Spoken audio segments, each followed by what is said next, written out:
Hello మామ నమస్తే. ఇలా అయితే మన ఊరు షెడ్ లో వలేద్దాం మామ. మన వలే షెడ్ అయితే ఇదే ప్లేస్. చీకట్లో వీడియో అంతా క్లారిటీ వస్తలేదు అని రేపు పొద్దున వచ్చి మంచిగా వీడియో ఇద్దాం. ఇదే ప్లేస్ లో చేపలు కూడా దిట్టంగా ఉన్నాయి మామ. బొచ్చలు రవ్వులు మన మెరుగులు కూడా ఉన్నాయి. మా వాడైతే ఆ పక్క వేయండి మామ లైట్ పట్టుకొని అక్కడ ఒలిపుతుంది. ఒల కూడా ఇప్పేసినాం మామ. చూడండి మనం ఫస్ట్ స్టార్టింగ్ లోనే ఒక రవ్వ అయితే బయటకు వస్తుంది.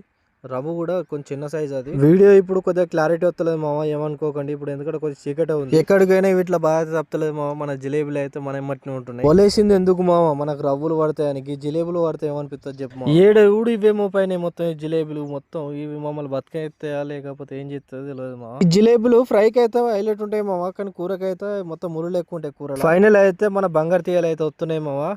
ఇక్కడ 3 బంగారు తీగలు పడ్డాయి. ఆ బంగారు తీగలు చూసి మేము మలుగు పేపర్ అనుకున్నాం మామ. అది మలుగు పేపరే కాదు, అది పడ్డది బొమ్మే పడ్డది. బంగారు తీగలు పడ్డ కాడికి సైజు మంచిగా ఉన్నాయి. ఒక్కొక్కటి కిలోన్నర కేజీ దాకా ఉన్నాయి. మనం వీడియోలు పెడుతున్నాం కానీ మామ, మన ఛానల్ అయితే ఎవరైతే సబ్స్క్రైబ్ చేస్తలేరు. కొద్దిగా సబ్స్క్రైబ్ చేయండి మామ. మీకు చెప్పుడు మర్చిపోయినా మామ, మనం మొన్న ఫీడర్లు ఆర్డర్ పెట్టినాం. ఫీడర్లు వచ్చినాయి. ఇదే ప్లేస్ లో మనం ఫీడర్లు వేద్దాం. ఇలా ఫీడర్లు అయితే పడతాయా అని కొద్దిగా డౌట్ ఉన్నది మామ, కానీ మనం అయితే ఖచ్చితంగా వేద్దాం. ఈ బంగారు తీగలు పడాలంటే 6 సైజు ఉన్న ఒల తీసుకోవాలి. ఆ ఒలకైతేనే బంగారు తీగలు అయితే పడతాయి. మన వడ్డ షాపులు అయితే గివే మామ. మన ఛానల్ అయితే సబ్స్క్రైబ్ చేసుకోండి. మళ్ళీ ఒక్క వీడియోతో నీ ముంగట ఉంటా.